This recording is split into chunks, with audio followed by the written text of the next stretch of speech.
الحمد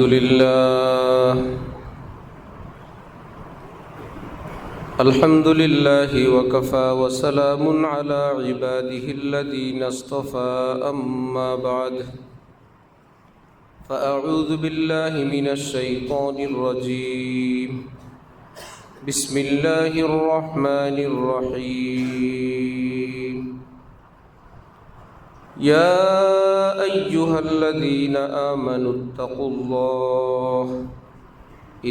الله وكونوا مع الصادقين صدق الله مولانا العظيم وقال رسول الله صلى الله تعالى عليه وسلم فيما يرويه عن ربه تبارك وتعالى هم القوم لا يشقى بهم جليسهم وقال رسول الله صلى الله تعالى عليه وسلم هم الجلساء لا يشقى جليسهم وقال رسول الله صلى الله تعالى عليه وسلم الخير مع أكابركم أو كما قال النبي عليه الصلاة والسلام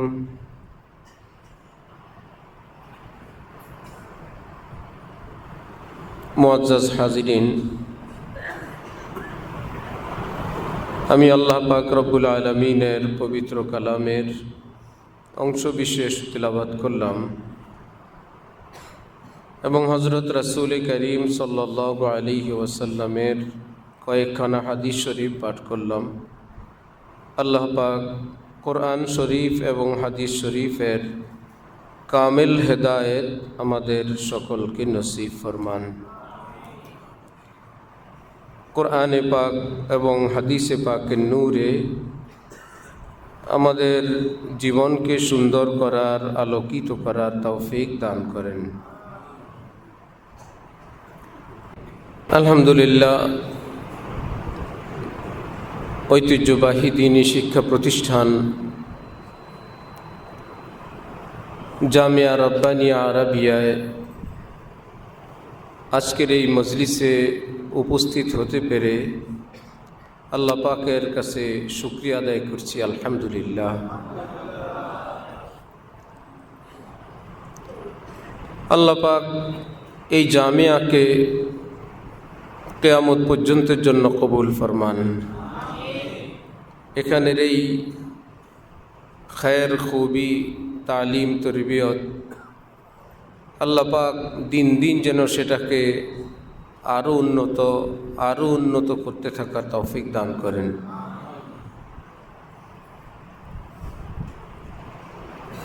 অধিকাংশই ওলামা হযরত এবং তোলাবাই কেরাম, অন্যরা আছেন, আলিমদের সঙ্গে সম্পৃক্ত মেহমানানে কেরাম,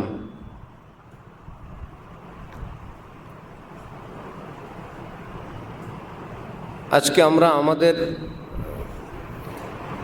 কিছুটা অভ্যন্তরীণ কথা বলবো ইনশাআল্লাহ, আমাদের নিজেদের কথা।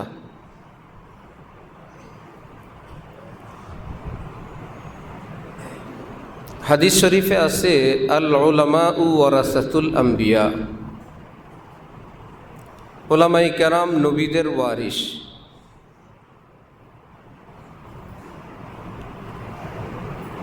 এখন যারা মাদ্রাসায় পড়ি আমরা, দাওরা হাদিস পর্যন্ত পড়লে আলেম বলে, আলেমের বহু বচন ওলামা। তবে কি অর্থ এই হলো, দাওরা হাদিস থেকে ফারেক যারা হচ্ছেন, মৌলানা সাহেব হচ্ছেন, আলেম ওলামা হচ্ছেন, আমাদেরকে মানুষ আলেম ওলামা বলে, আমরা নবীর ওয়ারিস, আমরা প্রত্যেকেই এটা বলার অথবা এটা বিশ্বাস করার আমাদের জন্য বাস্তবতা হবে কি না?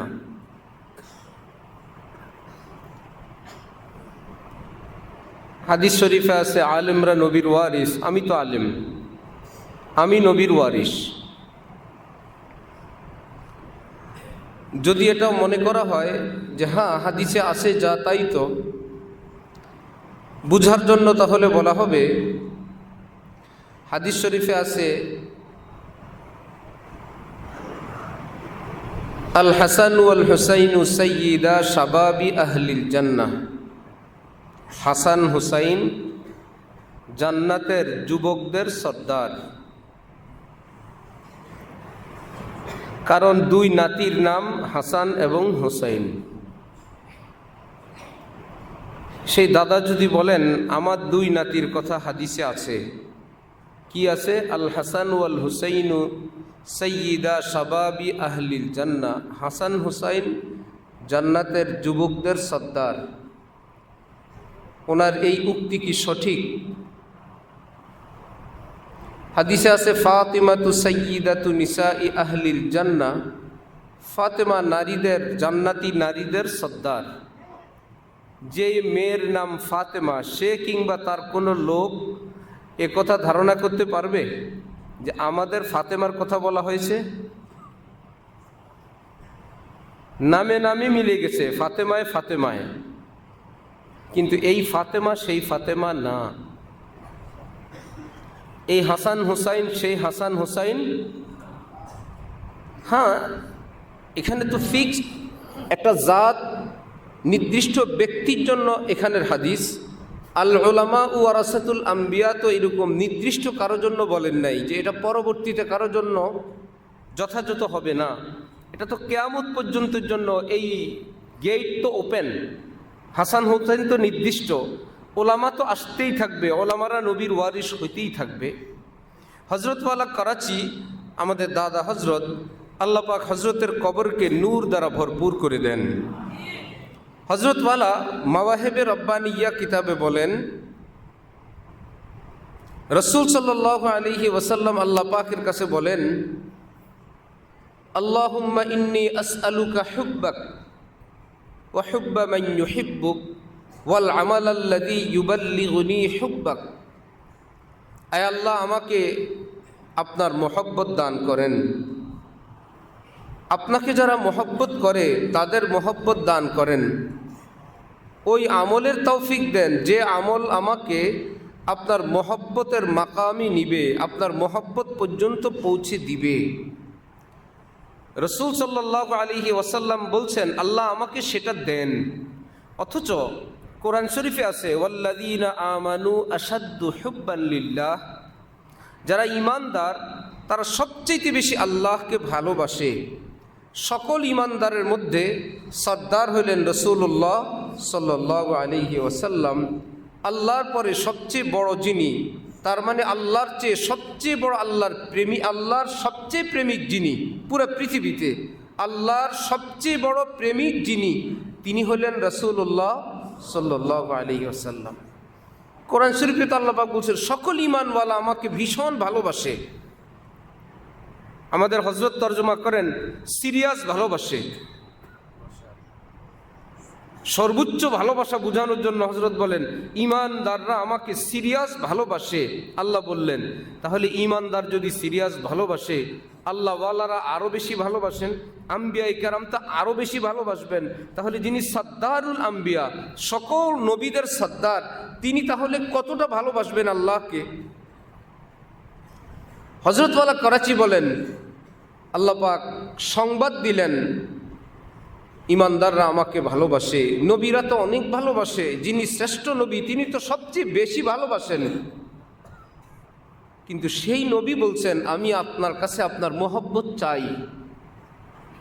আল্লাহ বলতেছেন তারা আমাকে ভীষণ ভালোবাসে, ভালোবাসাওয়ালাদের সর্দার আমার নবী হযরত মুহাম্মদুর রাসূলুল্লাহ সাল্লাল্লাহু আলাইহি ওয়াসাল্লাম। তার চেয়ে বেশি ভালোবাসা কেউ আমাকে বাসে না। সেই জাতে আকদাস তিনি বলতেছেন আমি আপনার কাছে আপনার ভালোবাসা চাই। তিনি তো এখানে বললে হয়তো জানো না, ঈমানদাররা যদি বেশি ভালোবাসে, আমি হলাম নবীদের সর্দার, তাহলে আমি কতটা ভালোবাসি। হযরতওয়ালা করাচি বলেন নবীজি এখানে বিনয়ের সঙ্গে আল্লাহ কি বলতেছেন, আল্লাহ আপনি যে সংবাদ দিলেন আমি যেন সেটা হতে পারি, আমি সেটা চাই। আল্লাহুম্মা ইন্নী আসআলুকা হুব্বাক, আল্লাহ আপনি আমাকে আপনার মোহব্বত দান করেন, আমি যেন আপনাকে আরও ভালোবাসতে পারি। ওনার সামনে কেউ আছে আল্লাহর প্রেমিক যে উনি ওনার সঙ্গে প্রতিযোগিতা দিবেন? নবীজির উপরে কেউ আছে পৃথিবীতে? তিনি আবার আর কি ভালোবাসা চান? हाँ ऐ बेरादर बेनहाए दरगाहेस्त हर चे बरवाए मी रवि बरवाए मयेस्त। একটু মিঠা বানান আওয়াজটা। ऐ बेरादर बेनहाए दरगाहेस्त हर चे बरवाए मी रवि बरवाए मयेस्त। হযরত জালালউদ্দিন রুমি রহমতুল্লাহি আলাইহি বলেন, হে বন্ধু, আল্লাহ পাকের মহব্বতের কোনো কুল কিনারা নাই, শেষ নাই। যে যেখানে আছো থামবে না, সেখানে সামনে আরও মজা, আল্লাহর মহব্বত আরও মজা। যে যে স্তরে স্টেশনে আসো বরওয়ায়ে মায়েস, সেখানে ব্রেক দিবে না, থামবে না।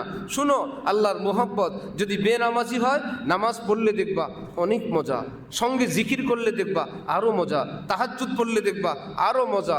যে যেই স্তরে আসো, যেই মজায় আসো, সেখানেই থেমে যাবে না, সামনে আরও মজা। সেই একেবারে নবী চাইতে পারেন এবং চাইবেন আল্লাহ আমি আরও চাই, কিন্তু তিনি কোথাও তো বললেন না যে আল্লাহ পাক যে বলছেন আল্লাহ ওয়ালারা ইমানদাররা আল্লাহকে ভালোবাসে, সুতরাং আমি হইলাম আল্লাহর বড় প্রেমিক। যেমন আমরা বলি, আমরা যারা ওলামায়ে কেরাম আছি, শামসুল হক ফরিদপুরি বলতেন নাচিজ শামসুল হক, অথর্ব শামসুল হক। হযরত মাওলানা সালাহুদ্দিন সাহেব রহমতুল্লাহি আলাইহি লিখতেন আহকার সালাউদ্দিন, অধম সালাউদ্দিন। আলেম উলামারে লেখেন যে আশরাফ আলী থানভী আফাল্লাহু আনহু, আশরাফ আলী থানভীকে আল্লাহ মাফ করে দেখ, গফিরা লাহু, আল্লাহ ক্ষমা করে দেখ। কেউ জীবনে বলেন নাই আমাদের আকাবিরদের আমি মৌলানা অমুক, আমি মুফতি অমুক, আমি মুহাদ্দিস অমুক, আমি শেখুল হাদিস অমুক। পৃথিবীতে কেউ বলেন নাই, কোনো মুসান্নিফ একজনও পাবেন না। হ্যাঁ, ওনাদের নামে অন্যরা যোগ দিল, এই জন্য সেটাকে আবার বুঝানোর জন্য যে এটা হজরত লেখেন নাই, হুজুর লেখেন নাই। হুজুর লেখছিলেন আব্দুল্লাহ, আব্দুল্লাহ আর আগে মাওলানা শব্দ আমরা লাগাইলাম, এই জন্য ওটাকে ব্র্যাকেট দিয়ে দিত যে আব্দুল্লাহ লিখছেন উনি, মাওলানা শব্দটা আমরা যোগ করে দিলাম, উনি মুফতি আব্দুল্লাহ, মাওলানা আব্দুল্লাহ। উনি ওটা লেখেন নাই, উনি আব্দুল্লাহই লিখছিলেন। আমরা অতিরিক্ত সংযোজন করলাম আমাদেরটা ব্র্যাকেটের ভিতরে, নিজেরটা নিজে করলেন না অন্যরা। এখন আবার নিজের হুজুর নিজেরটাই নিজে, আব্দুল্লাহও লেখে নিজে, ব্র্যাকেটের ভিতর মাওলানাও লেখে নিজেই। খামাখা মানুষকে কষ্ট দিয়ে লাভ কি?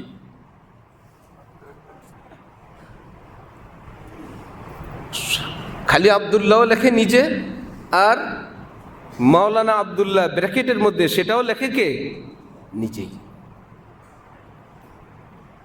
এটা আমাদের সমস্ত আকাবিরের একটা পদ্ধতি ছিল। হযরত ওয়ালা করাচি রহমতুল্লাহি আলাইহি ফোন দিলেন হযরত হারদি রহমতুল্লাহি আলাইহিকে। হারদি হযরত জিজ্ঞাসা করছেন কौन? বললেন হযরত আখতার হুঁ।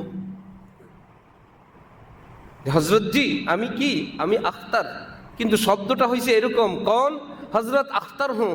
হযরত হারদি বলছেন আচ্ছা আখতার তুম ভি হযরত বন গয়ে? বলছে যে হযরত আখতার হুঁ। এ হযরত কি নিজেকে হযরত বলছেন না হারদি হযরতকে? आप हजरत हैं, मैं अख्तर हूँ। ए हजरत वाला मैं अख्तर हूँ, किंतु संक्षेप शब्देर कारणे बोलছেন कौन? हजरत अख्तर हूँ। अच्छा आप भी हजरत बन गए। শুধু এইটুকুন শব্দ।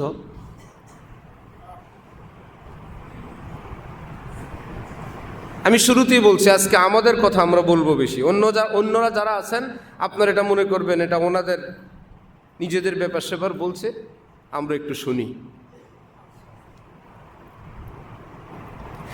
ঢাকা সূত্রপুর একটা মসজিদের ইমাম খতিবের ইন্টারভিউ হবে।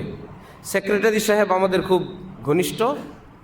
একসময় আমি অনেক দিন ওখানে খতমে তারাবি শরিক ছিলাম, নামাজ পড়ানোর তৌফিক হয়েছে সেই সুবাদে। এখন ইন্টারভিউর জন্য আমাকে বললেন আসেন। ইন্টারভিউর আগে যতগুলো দরখাস্ত আবেদনপত্র সেক্রেটারি সাহেব সব আমার কাছে নিয়ে আসছেন, একটু যাচাই করেন কি করা যায়। অনেক কি যাচাই করব, কাগজপত্র দিয়ে কাকে কি যাচাই করা যায়। বিসমিল্লাহ বলে যেগুলো নিজের নামের সঙ্গে লেখছে হাফেজ, মাওলানা, মুফতি, বললাম এগুলো বাদ দেন, এত মানুষের ইন্টারভিউ নেওয়া লাগবে না। যত মানুষগুলো হাফেজ, মাওলানা, মুফতি সাহেব আছে এগুলো কমায় ফেলেন। মসজিদের ইমাম কি ডাক্তার আসবে, MA পাস আসবে? আলেম ওলামারাই তো আসবে। আপনি কেন লেখলেন আপনি মাওলানা? আপনার সঙ্গে তো আবার সার্টিফিকেটও আছে, আপনি দাওরা কোথায় পড়ছেন লেখা আছে, কোথায় কি পড়ছেন সব তো আছেই। নিজের নামের সঙ্গে লিখলেন কিভাবে আপনি হাফেজ, মাওলানা, মুফতি? বললাম এগুলো আগে বাদ দেন, কমে গেল।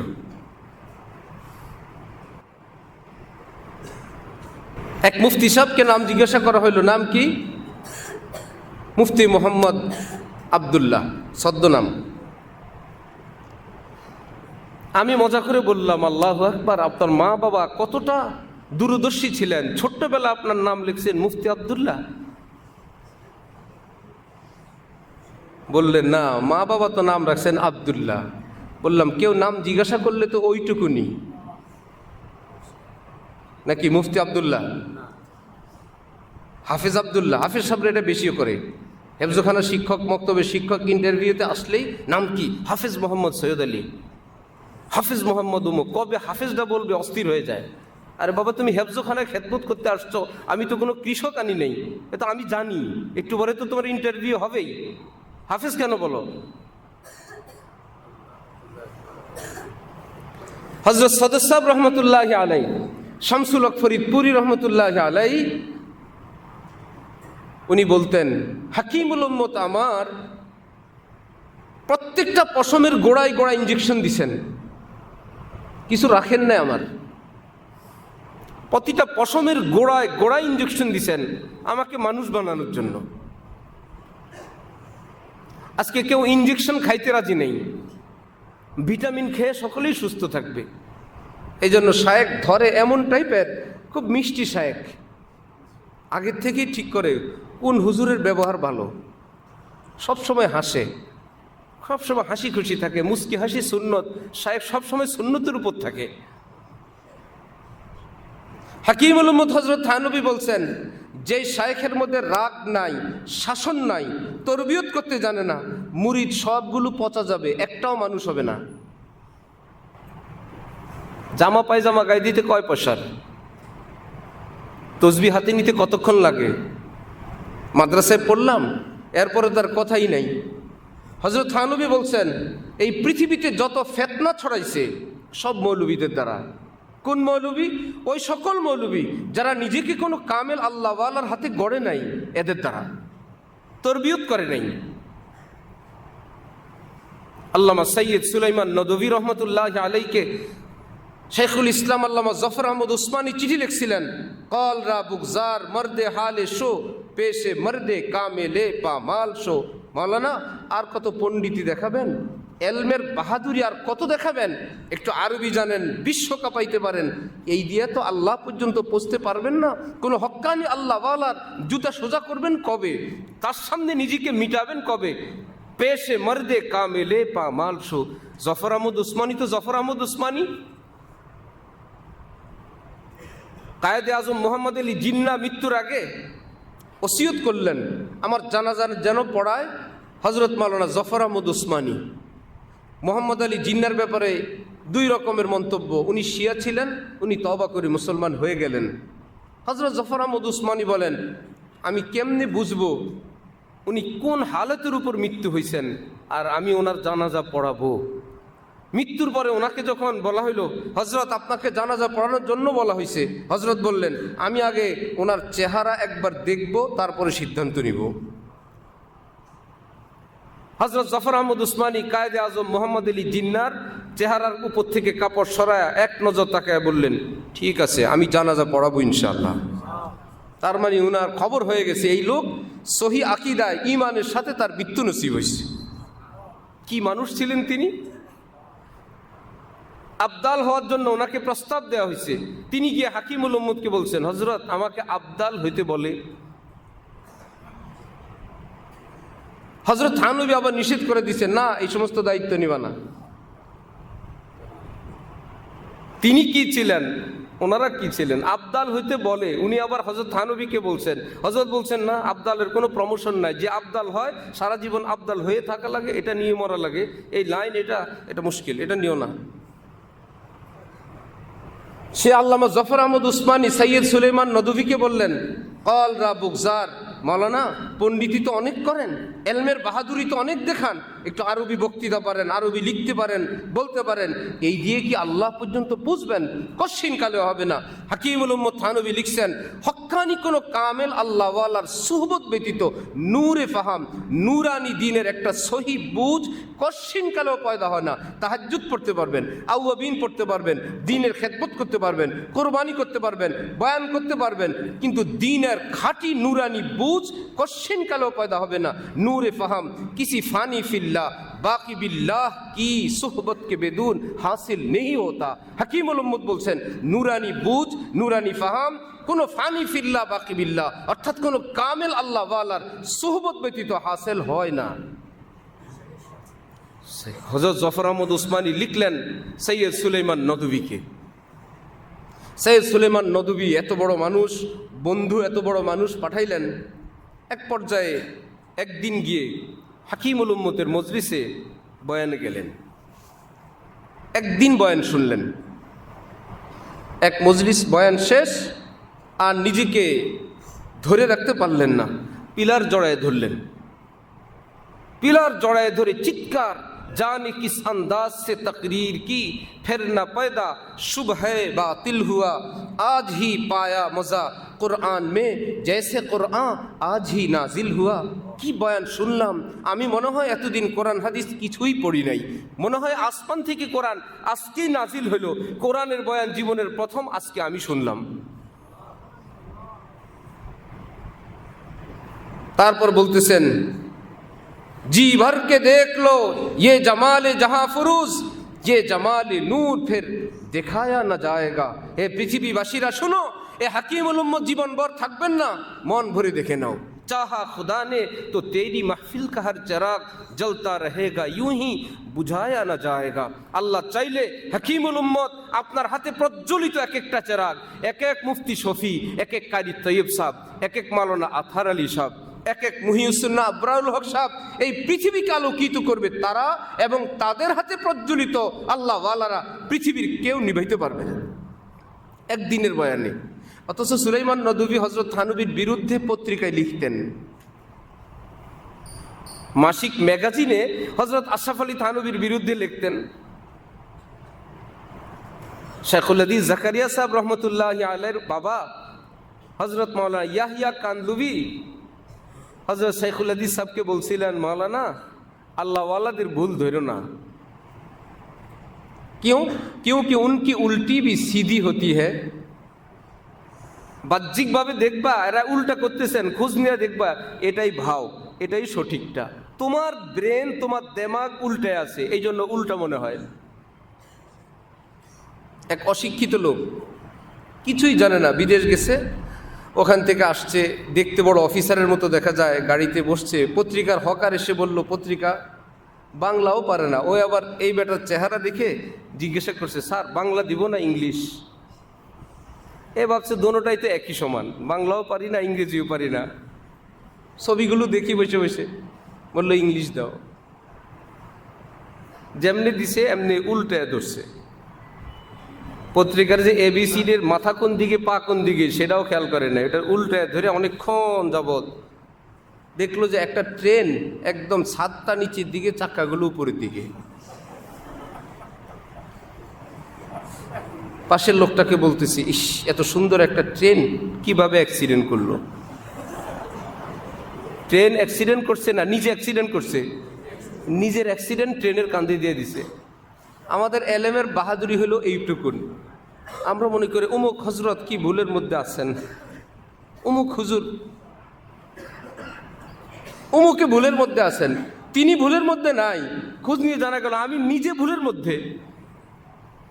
আমি ভুলের মধ্যে, আমি ভুলে আছি, আমি আমার এলেম দ্বারা, আমার বিদ্যা দ্বারা, আমার যোগ্যতা দ্বারা আমি সকলকে বিচার করতে চাই। আমি পড়ি না হাবিমিরে, আমি মিজানে, আমি দাওরা হাদিস পাস। কেমনে? বাবারে বলছে আলহামদুলিল্লাহ আব্বা পাস করছি। কি হয়েছ? মকবুল। মকবুল অর্থ কি বাবা জানেন না? এই যে মকবুল, আল্লাহ যারে কবুল করে।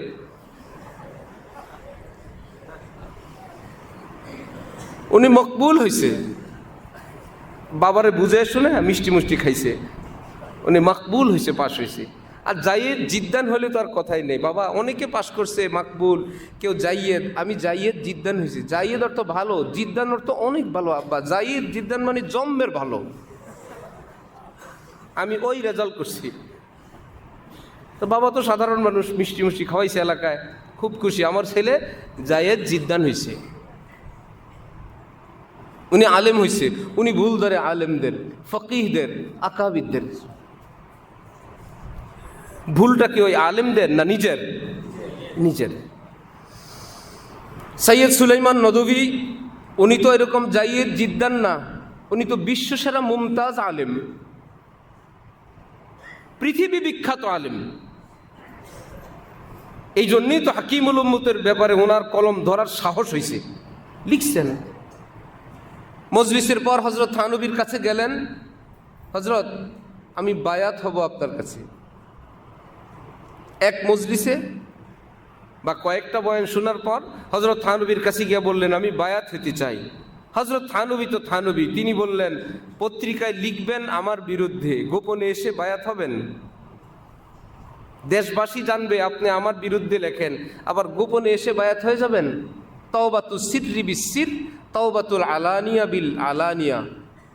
প্রকাশ্যে ভুল হলে তওবাও প্রকাশ্যে, গোপনে ভুল হলে তওবাও গোপনে। আপনি সারা দেশ গরম করলেন আমার বিরুদ্ধে বলে, গোপনে এসে ভালো হয়ে যাবেন, এ হবে না। যদি এতদিনের লিখনির ব্যাপারে আপনার এটা চূড়ান্ত ফয়সালা হয় যে আপনার এটা ভুল ছিল, আপনি ভুল থেকে তওবা করবেন, তাহলে ওই পত্রিকায় আবার তওবা নামা লিখতে হবে, বলতে হবে এতদিনের আমার লেখা ভুল ছিল। বড় মুশকিল ব্যাপার। আজ মোহাব্বত শাহ বন্দা মিশাওয়াত, আজ মোহাব্বত শের মুশে মিশাওয়াত। আল্লাহ পাক যাকে আল্লাহর মোহাব্বত দান করেন, নিজের আমিত্ব, বড়ত্ব, পদ, মর্যাদা সব কিছু ভুলে যায়। হজরত জালালউদ্দিন রুমি রহমতুল্লাহ আলাই সেই যুগের বাদশার নাতি ছিলেন, শেখুল হাদিস ছিলেন, নিজে বুখারি পড়াইতেন। এই যুগের বুখারি না, সেই যুগের বুখারি পড়াইতেন। খুব অল্প মানুষ পৃথিবীতে বুখারি পড়াইতেন। আবার বাদশার নাতি, কিন্তু আল্লাহর মোহাব্বত হাসিল করার জন্য শামসুদ্দিন তাবরিজিকে খুঁজতে খুঁজতে এক জায়গায় গিয়ে দেখেন বাজারের মধ্যে শামসুদ্দিন তাবরিজি ছদ্মবেশে বসে আছেন। বলতে চাইলেন আমি তো আপনাকেই খুঁজি, আপনাকেই তালাশ করি। শামসুদ্দিন তাবরিজি আবার ভান করলেন নিজেকে আড়াল করার, আপনি কার কাছে আসছেন, কাকে চান? মনে হয় ভুলে আপনি আমার কাছে চলে আসছেন, আপনি অন্য কাউকে খোঁজেন, আমার কাছে কেন আসছেন? জালালউদ্দিন রুমি তখন বলতেছিলেন বোয়ে মেরা গর কসে মকনু কুনত, চশমে মস্তে খেসে তনরা চুকুনত। পৃথিবীতে কেউ যদি শরাব পান করার পর এলাচি চাবায় মুখের গন্ধ দূর করার জন্য, গন্ধ তো চেঞ্জ করতে পারবে, এটা সম্ভব। আগে একটা দুর্গন্ধ ছিল, এলাচির খুশবু দিয়ে বা যে কোনো খুশবু ফ্লেভার দিয়ে, মাউথ স্প্রে দিয়ে সেটাকে সে চেঞ্জ করতে পারবে। কিন্তু যে শরাব পান করে, শরাবের নেশার কারণে তার চোখ যেরকম চরখার মতন ঘুরতে থাকে, চোখের মধ্যে যে নেশা ভাসমান থাকে, সেটা কি এলাচি চাবানোর কারণে চেঞ্জ হয়? সেটা তো চেঞ্জ হয় না। মুখ পরিবর্তন হয়, চোখ পরিবর্তন হয় না। হে শামসুদ্দিন তাবরিজি, আপনার চোখ থেকে আমি বুঝতেছি আপনি আমার সেই শামসুদ্দিন তাবরিজি যাকে আমি তালাশ করি। আপনি নিজেকে লুকাবেন না, আপনার চোখ থেকেই বোঝা যায় আল্লাহর মোহাব্বতের নেশায় বিভোর আপনি। উনি যখন দেখলেন যে ভাই ধরা পড়িয়ে গেছি, চলো। সে শামসুদ্দিন তাবরিজের পিছনে পাগল বেশে ঘুরতেন, জুতা বহন করে, গাট্টি বহন করে। কোথায় নিজের পদ, কোথায় পদবী, কোথায় বাদশার নাতি, কোথায় শেখুল হাদিস, সব ভুলে গেছেন। নিজেই আবার বলেন, আরে আমি ছিলাম হুজুর জালালউদ্দিন, আমি শামসুদ্দিন তাবরিজির গোলামির বরকতে আল্লাহ পাক আমাকে মাওলায়ে রুম বানায় দিয়েছেন। পুরা পৃথিবীর মধ্যে আল্লাহ পাক আমাকে সেই সম্মানের আসন দান করে দিয়েছেন। मिटा दो अपने हस्ती को अगर कुछ मर्तबा चाहो कि दाना खाक में मिलकर गुल गुलजार होता है। একটা ফুল বাগানের ফুলের মাথায় ছোট্ট একটা বীজ, তা তো কপাল। আমি গাছের মাথায় থাকি, আমি ফুল, আমার মধ্যে একটা বীজ, সে তো অনেক ঊর্ধ্বে। এই বীজ যদি সেই উপরেই থাকে জীবনে আর গাছ হবে না। যদি এই ফুল, এই বীজ যদি চায় আমি আবার গাছ হব, আমার থেকে হাজারো ফুল ফুটুক, আমি সেটা চাই, তাকে সেখান থেকে নামতে হবে নিচে, মাটিতে আসতে হবে, মাটির নিচে দাফন হইতে হবে। দাফন হওয়ার পর একদিন তার থেকে গাছ উঠবে। এই দাফনটা কি তাকে শেষ করার জন্য না বড় বানানোর জন্য? বড় বানানোর জন্য। সে তো নিজেকে দাফন করে দিল, কিন্তু এই দাফনের বরকতে গাছ হবে, গাছ থেকে ফুল হবে, হাজারো ফল হবে, ওফো আস্তে আস্তে বড় হবে, কত কিছু হবে। হযরত খাজা সাহেব রহমতুল্লাহ আলাই, খাজা আজিজুল হাসান মজজুব রহমতুল্লাহ আলাই, ওনার কাছে হাকিমুল উম্মতের এক ভাগিনা এসে বললেন, আমার মামা থেকে হযরত থানবী থেকে আপনি কত কিছু না পাইলেন, কিছু দেন। হযরত থানবীর থেকে তো আপনি অনেক নিলেন, তিনি তো আমার মামু, আমার মামুরটা আমাকে কিছু দেন। খাজা সাহেব বললেন, মাইয়ে মুঝে মিলি হাই ইয়ো, তোমার মামুর থেকে এমনি এমনি পাইছি, এখানে মামু বাগিনাগিরি করে পাইছিলাম। মাইয়ে মুঝে মিলি হাই ইয়ো, মায়ে অর্থাৎ মায়ে শরাব, মায়ে মানে মায়ে মোহাব্বত, আল্লাহর মোহাব্বতের শরাব এমনিতেই পাইছি। কলব জিগার হয়ে হ্যায় খো, আমার অন্তর আত্মা সব পানি করে তারপরে পাইছি। কেউ মাই কিসি কো মুফত দু, কেন কাউকে আমি এত দামি জিনিস ফ্রি দিয়ে দিব। মায়ে মেরি মুফত কি নেহি, আল্লাহর মোহাব্বত আমি অত ফিরি ফিরি পাই নাই, অনেক কষ্ট করে পাইছি। যাই হোক, সৈয়দ সুলাইমান নদভী রহমতুল্লাহ আলাই পত্রিকায় বিবৃতি দিলেন, এতদিনের লিখনি ভুল ছিল, এতদিনের সব মোকাবেলা আমার ভুল ছিল, হাকিমুল উম্মত হক। এজন্য কখনো আকাবিদদের সঙ্গে টক্কর দিতে নেই। বাংলাদেশের একজন বিখ্যাত আলেম, বিখ্যাত বলেন আর আলেম বলেন, এক বড় এদারার, তিনি বললেন এই পাগড়ি অনুষ্ঠান, পাগড়ি দেওয়া এটা ঠিক না, এই বলে দিতেন না। ওনার বুঝ ওই যে আকাবিদদের সঙ্গে টক্কর দিতে নেই। আমাদের বড়রা পাগড়ি দিতেন, ভাই পড়ালেখা শেষ, ছাত্রকে সম্মানের পাগড়ি দাও, দেওবন্দি দিতেন, আমাদের সমস্ত আকাবিররা দিতেন। ওর থেকে ওনার জেহেনটা ওইদিকে যায় নাই, উনি ওনার মতন করে, এটা কোরআন শরীফে হাদিস শরীফে নাই। এই বলে তো অনেক ছাত্র অনেক দিন পর্যন্ত দেন নাই। আবার 15-20 বছর পর খবর পাইলেন আমাদের সমস্ত আকাবির বড়রা যারা ছিলেন তারা তো ছাত্ররা এরকম মাওলানা হইলে পাগড়ি দিতেন। হযরত থানবী যে বছর পাগড়ি পাবেন, ওনারা জামাতের সাথীরা সহ উস্তাদদের কাছে গেছেন, গিয়ে উস্তাদের কাছে বললেন, হযরত আমাদেরকে পাগড়ি না দিলে ভালো হয়। কেন? দারুল উলুম দেওবন্দ থেকে আমাদেরকে ফজিলতের এই পাগড়ি দিলে দেওবন্দের অসম্মান হবে। আমাদের মতন অযোগ্যদেরকে আপনারা উম্মতের সামনে বলবেন, এদেরকে আমরা আজকে পাগড়ি পরিয়ে উম্মতের কান্ডারি হওয়ার সনদ দিলাম, এরা আমাদের কাছে আলেম হয়ে গেছে, হে জগৎবাসী আপনারা তাদের থেকে দিন নিতে পারেন। আমরা তো তেমনটা হইতে পারি নাই, আপনাদের বেইজ্জত হবে। আমরা দাওরা পড়া শেষ, আমরা চুপে চুপে নিজ নিজ বাড়িতে চলে যাই, আমাদের পাগড়ি লাগবে না, আপনাদেরও বেইজ্জত হইল না, আপনারা নিরাপদে থাকলেন। তখন হযরত ইয়াকুব নানুতুবি বলছিলেন, মিয়া এখন তো উস্তাদদের সামনে আছো, এই জন্য এমন লাগে। একদিন আয়েগা তুম যাহা যাওগে তুম হি তুম রহোগে, ইনশাআল্লাহ আমরা আশা করি, দোয়া করি, একদিন আসবে পৃথিবীতে যেখানে তোমরা যাবে, তোমাদের সামনে পৃথিবীর কেউ দাঁড়ানোর ক্ষমতা থাকবে না। সেটাই করলেন আল্লাহ। হযরত সৈয়দ সুলাইমান নদভী পত্রিকা নিয়ে হযরত থানবীর কাছে আসলেন। হযরত থানবী দেখলেন, বায়াত করলেন যে হ্যাঁ উনি তো তওবা করছেন। তারপরে হযরত থানবী ওনাকে শীঘ্রই খেলাফত দিয়ে দিলেন। সাথীরা বলল, হযরত আপনি এত জলদি খেলাফত দেন কাউকে? হযরত থানবী বললেন, আরে ভাই, সুলাইমান নদভী তো শুকনা লাকড়ি, একটা মেসের কাঠি বাকি ছিল আগুন লাগতে, সব তো রেডি ছিল, একটা ভুল বুঝাবুঝি ছিল এবং সম্পর্ক করা দরকার, সেটা বাকি ছিল। ভুলটা থেকে তওবা করলো, আল্লাহর মহব্বতের লাইনে যোগ দিছে, তো আল্লাহর মহব্বতের আগুন ধাউ ধাউ করে জ্বলে উঠছে। খেলাফত দিব না? আর এক একটা ভিজা লাকড়ি বছর বছর তো আমার শুকাইতেই লাগে, আস্তে আস্তে শুকায়, তারপরে না আগুন লাগবে। যাদেরকে খেলাফত দিতে আমার বিলম্বিত হয়, ইত্যাদি হয়, সেটার এক কারণ হইল আমি তো তরবিয়ত করে এখনো তাদেরকে লাইনই আনতে পারি নাই। সুলাইমান নদভীর তো সব ঠিক, যেমন এলেম, তাকওয়া, পরহেজগারি সবই ছিল, কিছু ভুল বুঝাবুঝি ছিল, সেটা শেষ, আসছে আল্লাহর মহব্বতের রাস্তায়, আসছে আল্লাহর মহব্বতের আগুন জ্বলছে। এজন্য আমরা কওমি মাদ্রাসার পরিচয় দেই। কওমি মাদ্রাসার অপর নাম আমাদের দেওবন্দি মাদ্রাসা। এখানে কোনো নতুন ব্যাখ্যা নাই, সবাই জানে। দেওবন্দি মাদ্রাসার অর্থ, আমাদের মধ্যে আপনি ওলামায়ে দেওবন্দের রং পাবেন। আমরা ওলামায়ে দেওবন্দের অনুসারী। কি অনুসারী?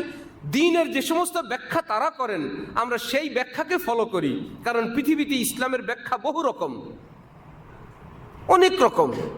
হযরত ইমাম বুখারী রহমতুল্লাহি আলাইহি তার কিতাবে কোনো একটা হাদিস, কোনো একটা তালিক, কোনো একটা উক্তি, কোনো বড় বুজুর্গের কোনো কথা যদি ওনার কিতাবে আনেন, কিয়ামত পর্যন্তের জন্য দলিল। ভাই বুখারী শরীফে আছে। ইমাম বুখারী কি সাহাবী ছিলেন? তাবিঈ ছিলেন? তাবিঈ ছিলেন?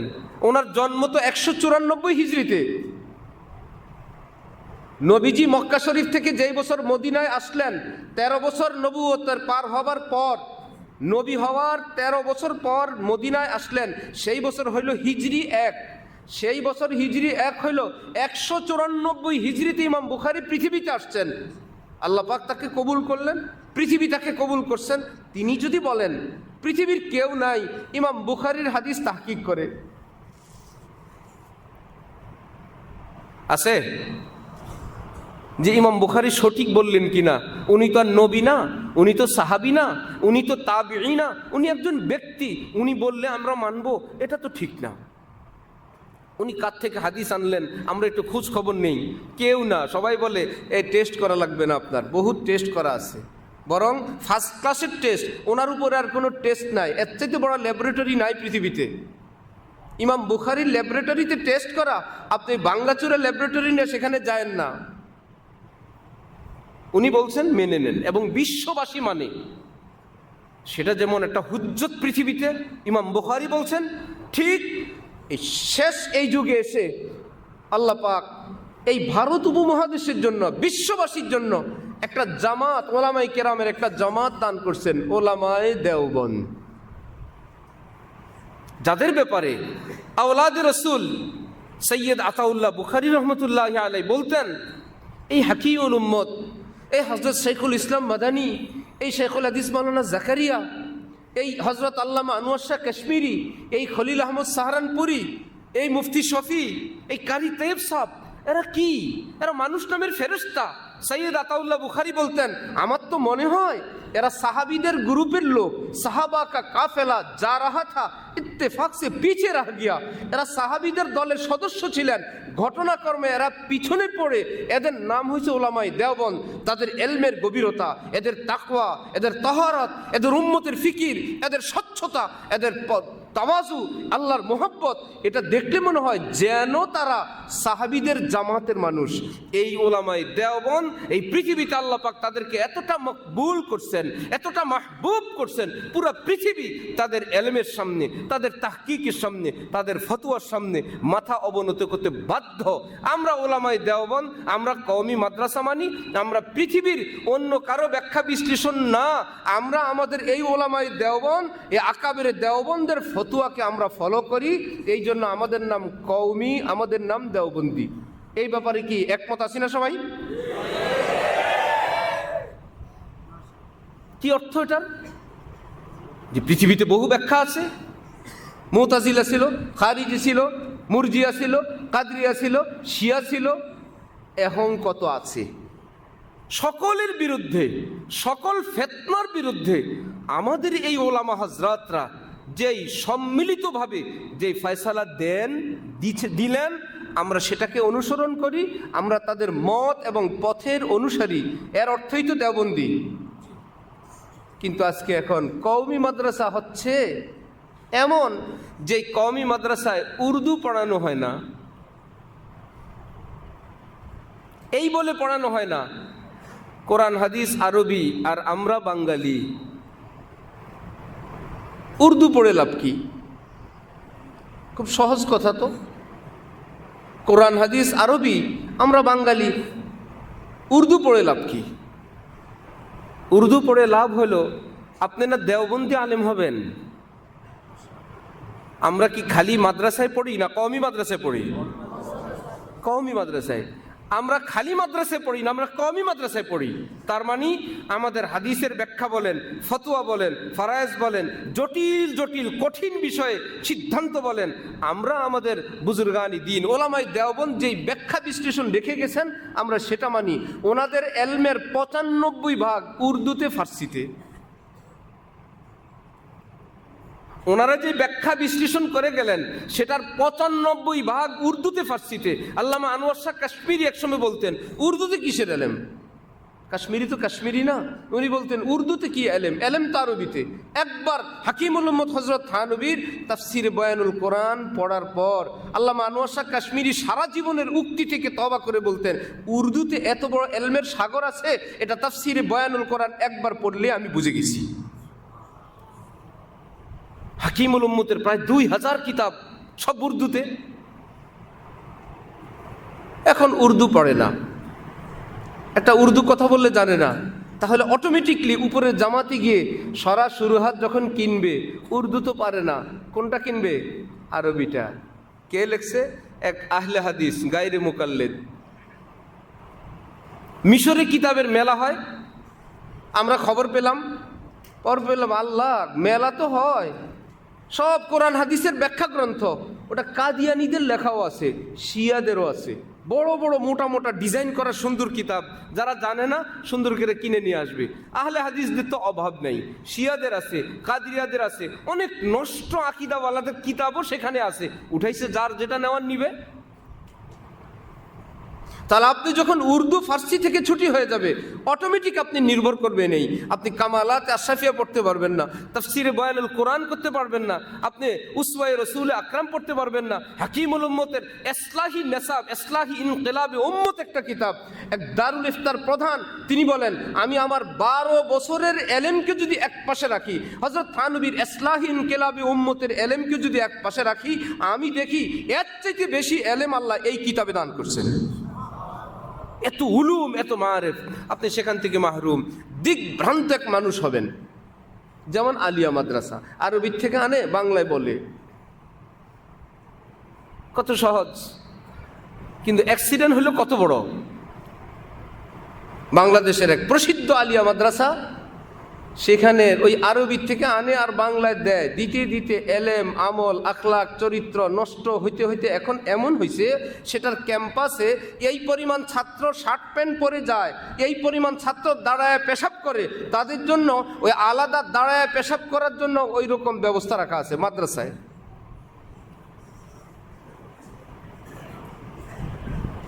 ঢাকায় একা একা যোগাযোগ করলে বলে দিব কি পরিমাণ ছাত্র দাঁড়ায় পেশাব করে, ওদের জন্য ওই দাঁড়ায় পেশাব করার জন্য ওইরকম কমোডের ব্যবস্থা করা হয়েছে। এরা কি কোরআন হাদিস পড়ে না? কথা বলেন না কেন? ২ নম্বর কোরআন পড়ে না, অরিজিনালটা, ভয় পায়েন না। কোরআন শরীফ ২ নম্বর নাই, অরিজিনালটা পড়ে, হাদিস অরিজিনালটা পড়ে। এমন হলো কেন? তাদের সামনে কোনো আকাবির আসলাফ বলতে কিচ্ছু নেই, বড় বলতে কেউ নেই। যেমন আমাদের অনেক হুজুর কেবলারা এখন ওয়াজ করতে বসেন মনে হয় যেন অনুবাদ সেন্টার খুলছেন। কোরআন শরীফ বলেন আর তর্জমা করেন, হাদিস বলেন তর্জমা করেন, মনে হয় যেন একটা অনুবাদ সেন্টার। এখানে বলার তৌফিক হয় না যে এই আয়াতের ব্যাখ্যা আল্লামা কাশ্মীরি কি বলছেন, হাকিমুল উম্মত থানবী কি বলছেন, হযরত মাদানী কি বলছেন, ইমাম শাফি বলতেন জামিউ মা তাকুলুল আইম্মা শারহুন লিস-সুন্নাহ ওয়া জামিউ মা ফিস-সুন্নাহ শারহুন লিল কোরআন।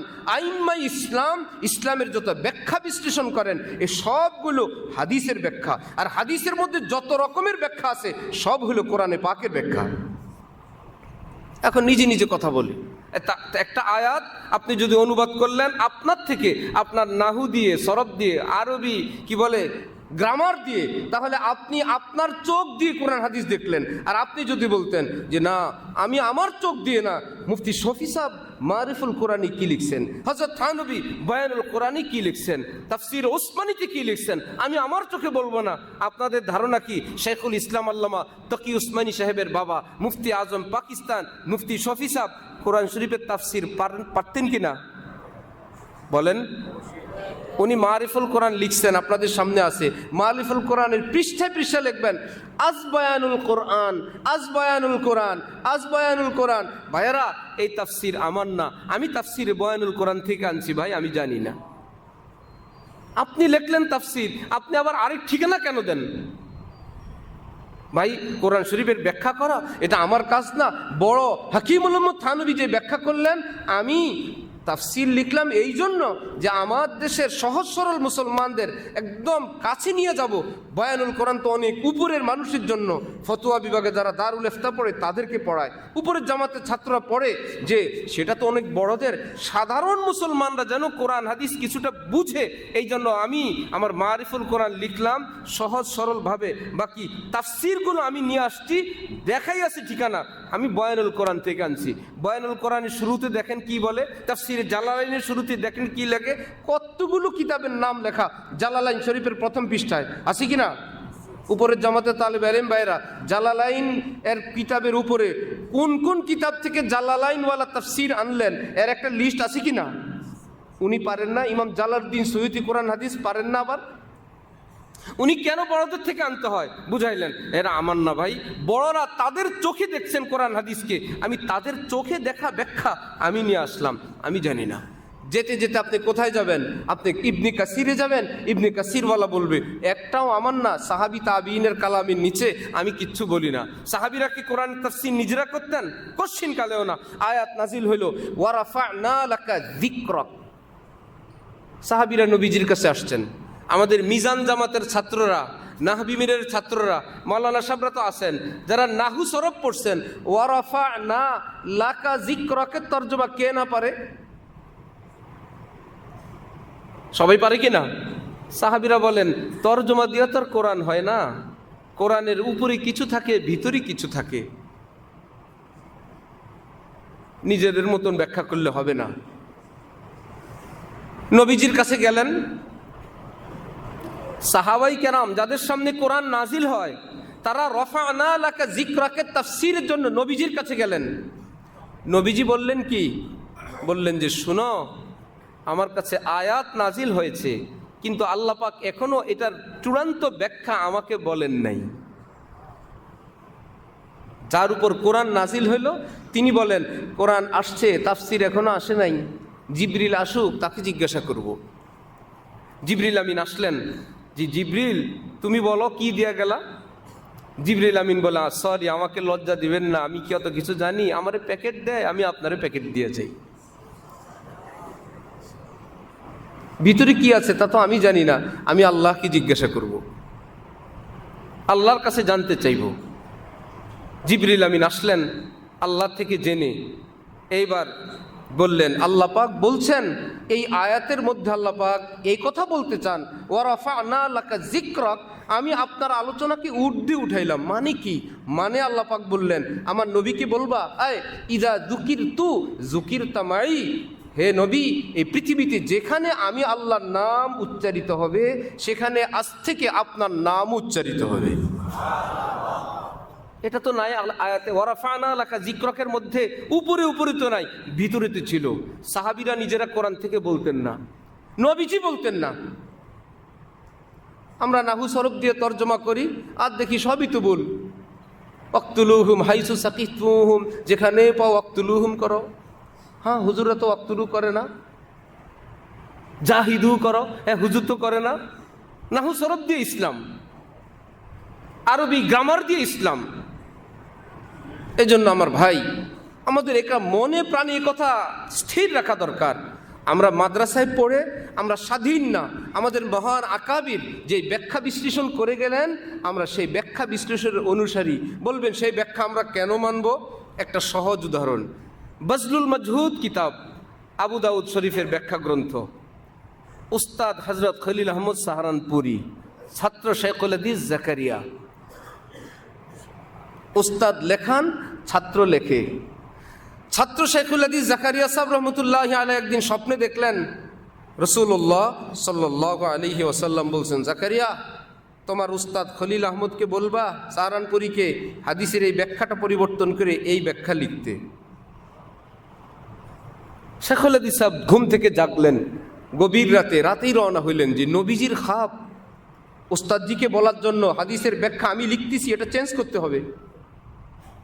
রওনা হইলেন, রাস্তায় গিয়ে দেখেন গভীর রাত, কে জানি হারিকেন হাতে আসতেছে। সালাম দিয়ে দেখেন উস্তাদজি হজরত খলিল আহমদ সাহারানপুরি। বড় মুশকিল। হজরত বললেন তুমি? এবার বললেন, হজরত আমাকে নবীজি একটু আগে স্বপ্নে বললেন আমি যেন আপনাকে বলি এই ব্যাখ্যাটা পরিবর্তন করার জন্য, এই জন্য রওনা হইলাম। হজরত খলিল আহমদ সাহারানপুরি বলেন, আরে একটু আগে স্বপ্নে তো নবীজি আমাকেও বলছেন আমি যেন তোমাকে দিয়ে এই ব্যাখ্যাটা পরিবর্তন করি, এই জন্যই তো এই গভীর রাতে আমি তোমার বাড়িতে রওনা হইলাম।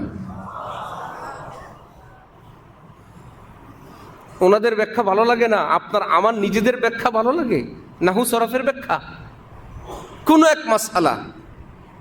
হজরত ইমাম রব্বানী রশিদ আহমদ গঙ্গুহি উনি একটা বলেন, হাজি আমদাদুল্লাহ মুহাজির মক্কি উনি ভিন্নটা বলেন। পীর মুরিদের লড়াই। দিন এমন মজার, সবাই হক তালাশ করে।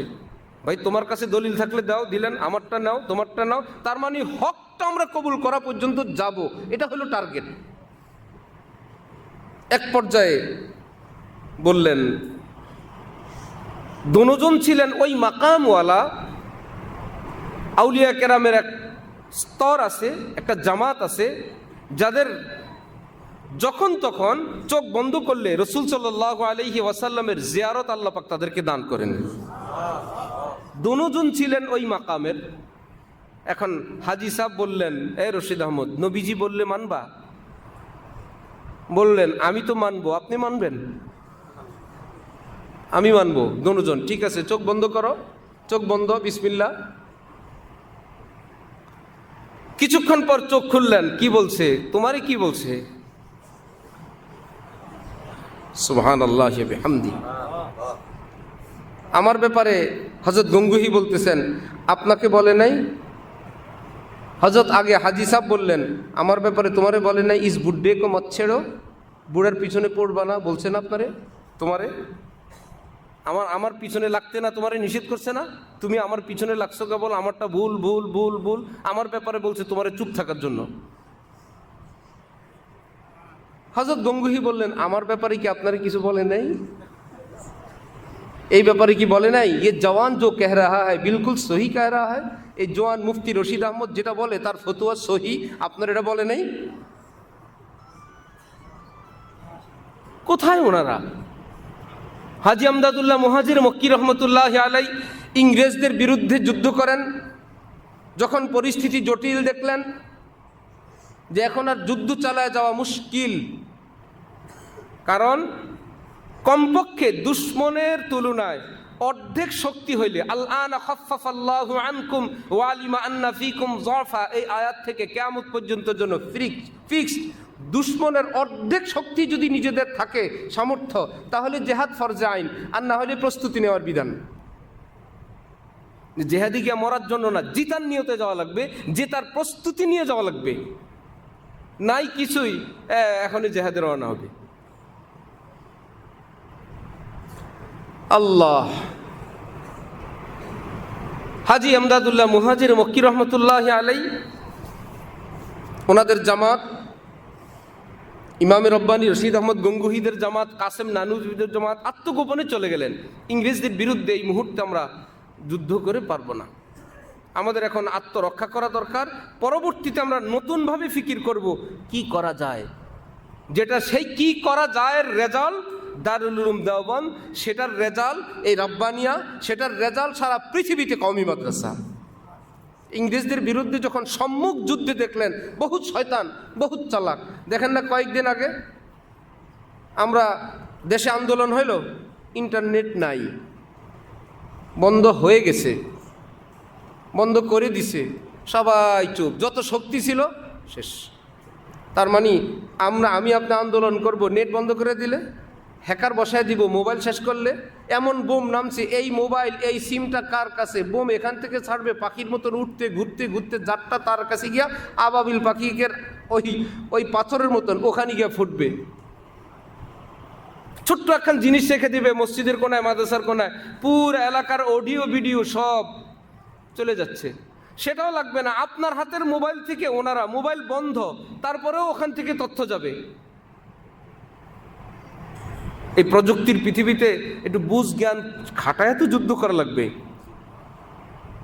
কেবল বলে অস্ত্র কিনো, নিশ্চয়ই অস্ত্র কিনো। কোন দেশ থেকে? ভারতের সঙ্গে আমাদের যুদ্ধ, অস্ত্র কিনবে ভারত থেকে। যার লগে আপনার মারামারি, ওই বেটা লাঠি সার্ভিস দিবে, ওর থেকে লাঠি কিনবেন। যে লাঠি দেয়ার বলে আমি আপনার সঙ্গে যখন মারামারি লাগি, এই লাঠি দিয়ে আপনি আমাকে মাইরেন। লাঠি ভালোটা দিবেন না নষ্টটা? ভারত থেকে অস্ত্র কিনে ভারতের সঙ্গে যুদ্ধ করতে, পৃথিবীর বিভিন্ন দেশ থেকে অস্ত্র কিনে। এখন যতটুকু অস্ত্র পৃথিবীর কাফের মুশরিকদের হাতে আছে, এই পরিমাণ অস্ত্র আমাদের কিনতে বা এই পরিমাণ প্রযুক্তিতে পৌঁছতে কি বলেন আরও 20-50 বছর লাগবে না? তাও পারা যাবে? মনে করেন 20 বছর আমরা আজকের যুগে যত অস্ত্র আছে সব কিনে ফেললাম, এই 20 বছরে তারা কি এখানেই থাকবে না আরও অ্যাডভান্স? ওটা কিনবেন কবে? হযরত থানবী লিখছেন, শুনো, অস্ত্র দিয়ে জোর দিয়ে যুদ্ধে বিজয় আসবে না, যেটা দিয়ে আসবে সেটা করো। যুদ্ধে বিজয় আসে আল্লাহর নুসরত দ্বারা, আল্লাহর মদদ দ্বারা।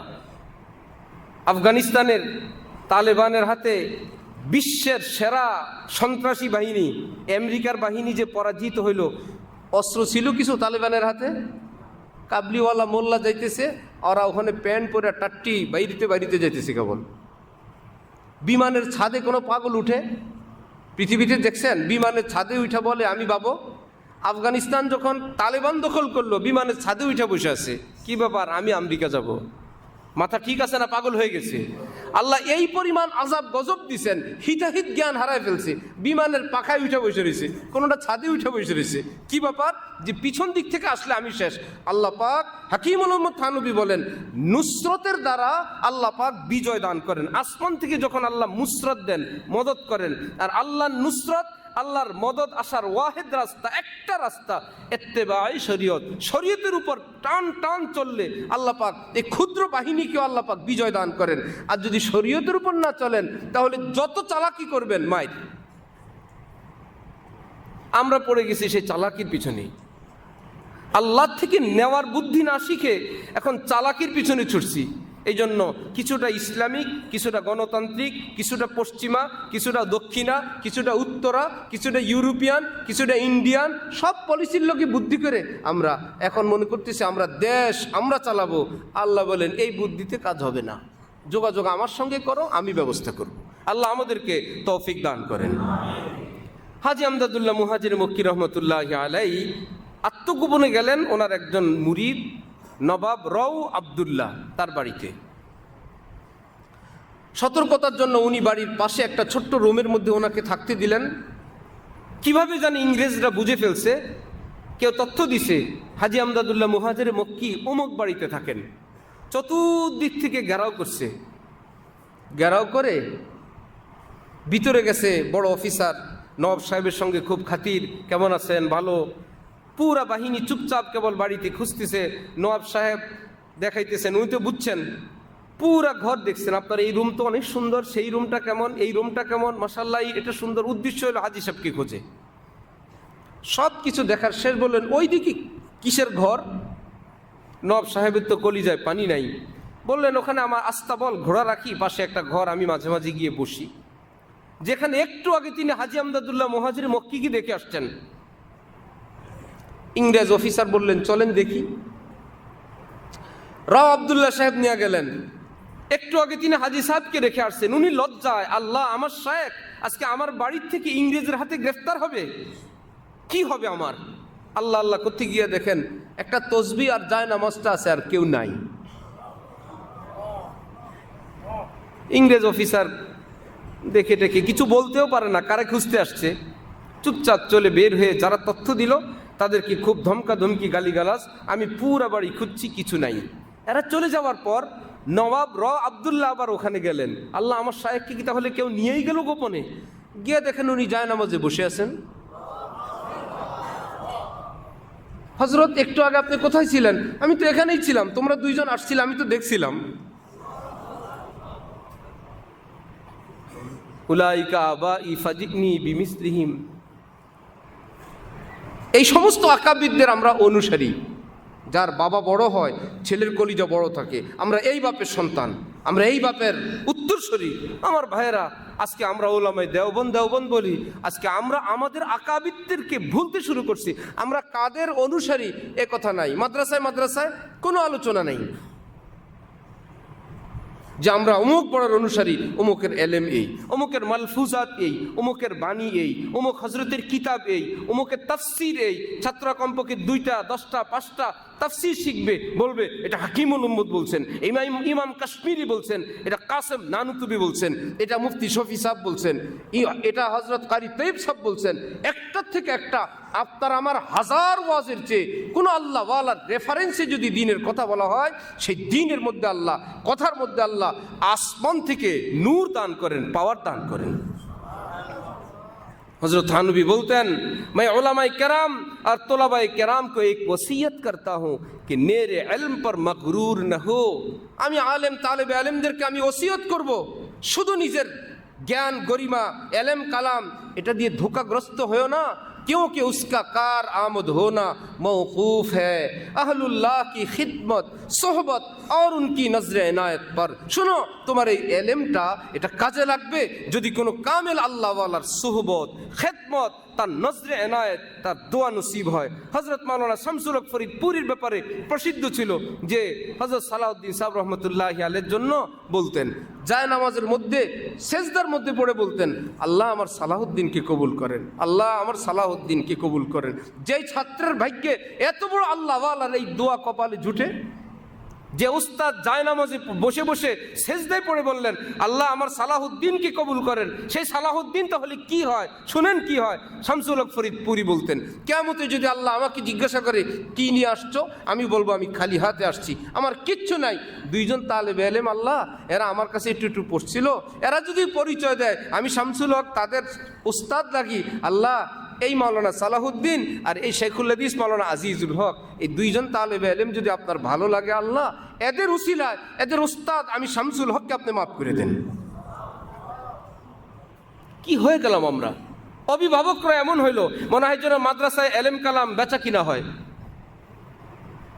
কোন উস্তাদের কাছে পড়ে দেখা নাই, সাক্ষাৎ নেয়, অফিসে টাকা দিয়ে চলে যায়, ছাত্রের কাছে টাকা দেয়, ছাত্রে ওখান থেকে টাকা বাঁচায় বাঁচায় মোবাইল কিনে, জানেও না মাসিক খরচ কত দেয় মাদ্রাসায়, ছাত্র কত দেয় বাবা জানে না, কোনো যোগাযোগ নাই।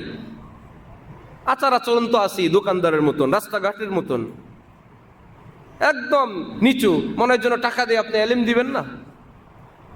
আমার ভাইয়েরা, উস্তাদের আদব, অভিভাবকের সঙ্গে উস্তাদ, তার উস্তাদের সঙ্গে অভিভাবক কি আচরণ করবেন সেটা যদি আমরা না জানি, আমরা আমাদের ঐতিহ্য যদি ভুলে যাই, এই দাড়ি টুপি আর পাঁচকল্লি টুপি দিয়ে আমরা আমাদের কিচ্ছু রক্ষা করতে পারবো না। হ্যাঁ, আর যদি এরকম হয়, মুফতি শফি সাহেব বলতেন, পড়ো, মেহনত করে তাকওয়ার সাথে থাকো, কোনো আল্লাহওয়ালার সঙ্গে থাকো। হজরত মুফতি শফি সাহেব বলতেন, হামকো মিটা সকে জামানে মে ইয়ে দম নাহি, আমাদেরকে পিষে ফেলবে এই পৃথিবীর ক্ষমতা নাই। জামানা খুদ হামসে হ্যাঁ, জামানে সে হাম নেহি, পৃথিবী আমার কথায় চলবে, আমি পৃথিবীর তাহলে চলবো না। আল্লাহ আমাদেরকে আমাদের সে বড়দের পথ অনুসরণ করার তৌফিক দান করেন। বড়দের পথ হলো এলেমের চর্চা, তাকওয়ার চর্চা, বড়দের পথ হলো গুনাহমুক্ত জীবন, পাশাপাশি কোনো হক্কানি কোনো আল্লাহওয়ালার সঙ্গে গভীর থেকে গভীর সম্পর্ক দেখবেন ইনশাআল্লাহ। কুয়া যদি ছোট হয়, পিছনে দিয়ে যদি একটা নহরের সঙ্গে সম্পর্ক থাকে, ওই কুয়ার পানি স্বচ্ছ থাকে, ওই কুয়ার পানি শেষ হয় না। ঠিক আপনার আমার এলেম তো কুয়ার চেয়ে আরও কম, অনেক কম। যদি কোনো আল্লাহওয়ালার সঙ্গে সম্পর্ক থাকে, আল্লাহ পাক সে আল্লাহওয়ালার বরকতে আমাদের এলমে বরকত দিবেন, আমলে বরকত দিবেন, এবং জিন্দিগি সত্যিকার অর্থে নূরওয়ালা মোহব্বতওয়ালা হবে। আল্লাহ আমাদের সকলকে তৌফিক দান করেন। ওয়া আখিরু দাওয়ানা আনিল হামদুলিল্লাহি রাব্বিল আলামিন।